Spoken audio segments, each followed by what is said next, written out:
Shalom, selamat pagi Bapak Ibu, saudara-saudari yang terkasih dalam Tuhan Yesus Kristus. Pagi hari ini kita kembali merenungkan kebenaran firman Tuhan. Firman Tuhan hari ini sudah sampai pada 2 Samuel 10 ayat yang ke-19. Ketika dilihat semua raja yang takluk kepada Hadadezer bahwa mereka telah terpukul kalah oleh orang Israel, maka mereka mengadakan perdamaian dengan orang Israel dan takluk kepada mereka. Sesudah itu takutlah orang Aram memberi pertolongan lagi kepada Bani Amon. Haleluya. Jadi kisahnya saudara dilatar belakangi dengan raja dari Bani Amon ini meninggal dan digantikan oleh Hanun anaknya.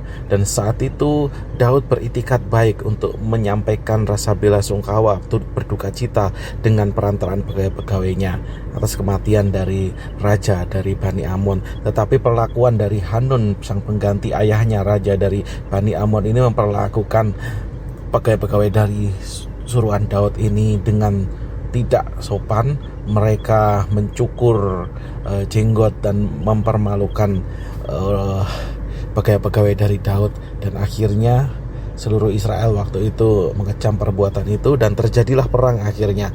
Nah, karena Bani Amon ini merasa takut, maka Bani Amon ini meminta pertolongan dari orang Aram, dan ketika terjadi peperangan maka seluruh raja-raja itu ditaklukkan oleh orang Israel, dan akhirnya orang Aram pun takut untuk memberi pertolongan lagi kepada orang Amon. Artinya hari ini saudara, ketika niat baik kita mungkin dibalas dengan tidak baik oleh seseorang, maka kita akan menjadi orang yang akan punya dendam atau tidak. Ketika kita menjadi orang yang telah berbuat baik kepada seseorang, saya yakin dan percaya pembelaan Tuhan terjadi atas kehidupan kita.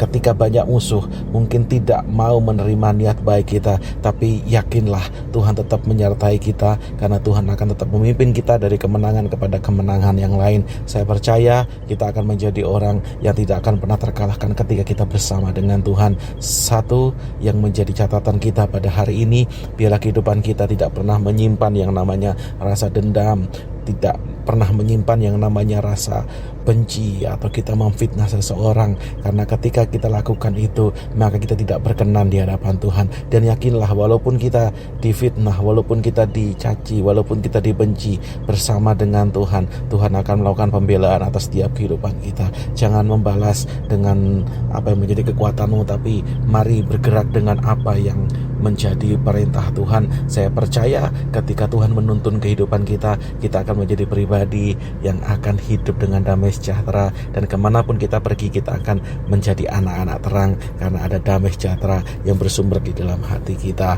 Dan saya yakin dan percaya hari ini kita bisa mengalahkan diri kita yang mungkin penuh dengan egoisme, yang hari ini penuh dengan suatu kerakusan, yang hari ini penuh dengan yang namanya tidak bisa dikontrol, tidak bisa dikuasai. Tapi hari ini ketika kita tunduk kepada Tuhan, saya yakin dan percaya kita akan menjadi orang yang taat dan tunduk kepada apa yang menjadi perintah Tuhan, sehingga kita akan menjadi pribadi yang akan terus berjalan di dalam kebenaran Tuhan. Tuhan memimpin kita sehingga kita bisa menikmati kemenangan dari hari ke hari. Kiranya firman Tuhan hari ini menjadi berkat dalam setiap kehidupan kita. Jalani hari ini dengan semangat, karena Tuhan beserta dengan engkau. Salam dahsyat. Haleluya.